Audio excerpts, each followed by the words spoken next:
past perfect continuous tense. අපි මේ tense එක use කරන්නේ අතීතයේ සිදු වෙච්ච ක්‍රියාවකට කලින් සිදු වෙමින් පැවතිච්ච ක්‍රියාවක් විස්තර කරන්න. He had been reading the novel before he went to bed. ඔහු ඇඳට යන්න කලින් නවල් එක කියවමින් හිටියා. අතීතයේ සිදුවෙච්ච විශේෂ සිදුවීමකට කලින් සිදුවෙච්ච ක්‍රියාවක කාල සීමාව විස්තර කරනත් අපි මේ tense එක use කරනවා. They had been living in the city for 10 years before moving.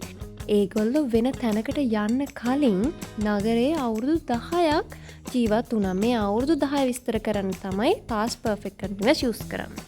අතීත සිදුවීමක result එක ගැන කියන්න අපි මේ tense එක use කරනවා.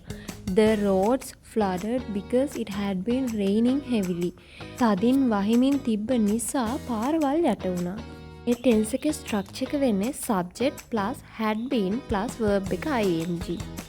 ඒක වචන බහුවචන කියලා වෙනසක් නැහැ. had been මයි use කරන්නේ present perfect tense වගේමයි වෙනසකට තියෙන්නේ has have නැතුව had been අපි මෙතනදී use කරනවා.